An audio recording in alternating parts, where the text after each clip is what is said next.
Hey, welcome back to Teacher Tales, the podcast where teachers come to laugh, cry, and question all of their life decisions, but in a safe, therapeutic space.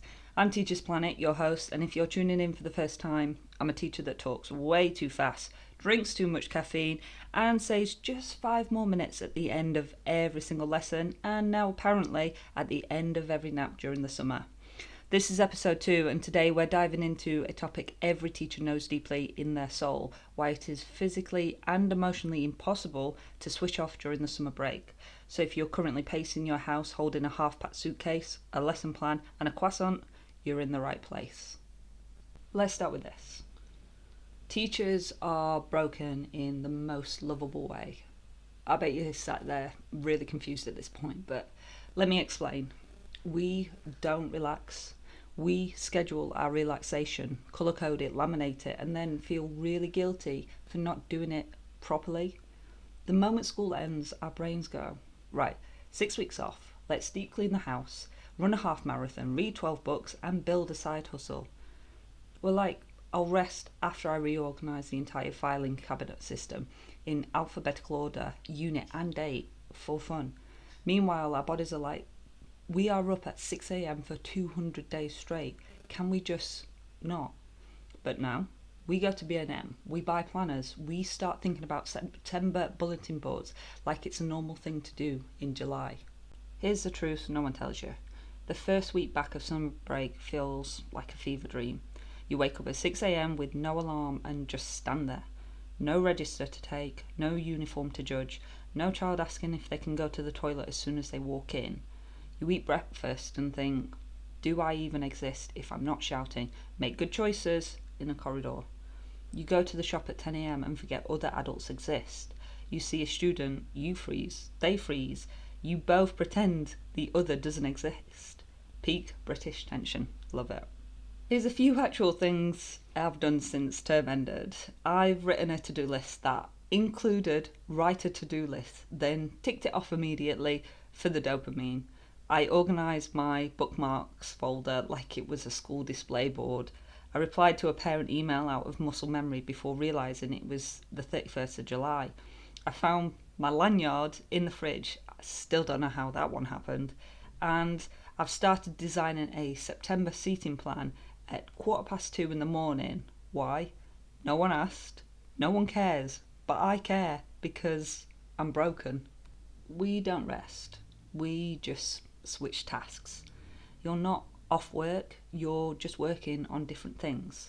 From lesson planning to over planning your holiday, from telling the kids to walk, don't run, to telling your own children that this is not appropriate behaviour for a national trust property, from chasing assessments to chasing a dog down a beach in Cornwall with one shoe on and a Cornish pasty in hand. Still the same chaos, new setting. Okay, let's get semi-serious for a second, because yes, this is funny, but also we do need rest, like actual, not scrolling on TikTok for 4 hours pretending it's self-care rest. Here are 5 actual usable, no bull tips for switching off as a teacher. Make a do nothing window. Yes, schedule nothing, intentionally. Pick 1 hour a day to be completely useless. No marking, no lists, and no Pinterest boards. If you stare at a wall, congrats. You win, the wall wins, everybody wins. Ban school chat, just temporarily. You know, the one friend that says, let's not talk about school, and then immediately starts talking about year 8 like they're a Victorian soap opera character. Yeah, don't be that friend. Try having one hangout where no one says the word Ofsted. Just once, see what happens. You might start healing. Unsubscribe from productive teacher Instagram accounts. You don't need to see Miss Aesthetics doing a full classroom makeover in July. You don't need to deal with stapling boards right now. You need a biscuit and a nap. Replace planning with play. Instead of lesson planning, plan silly things like, what's the most outrageous flavour of crisps I can try today? Which M&S Percy Pig item is superior? What's the most ridiculous thing I can add to my Amazon wish list and never buy? Give your brain something pointless.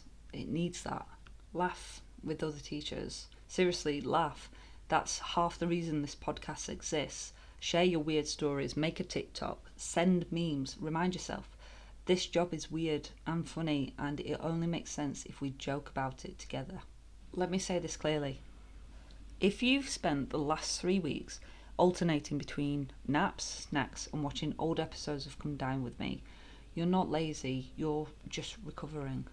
Teaching is an emotional labour.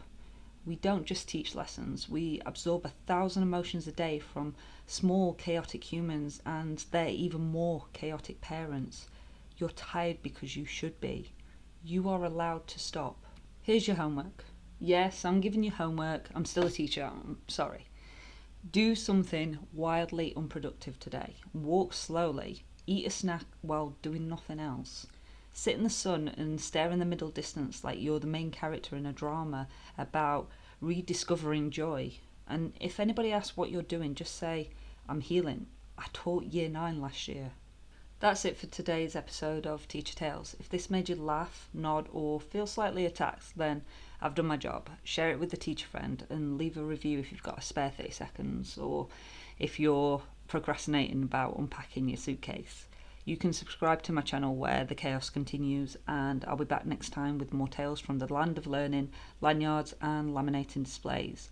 Take care of yourself, put the planner down, you're allowed to rest, unproductively and unapologetically.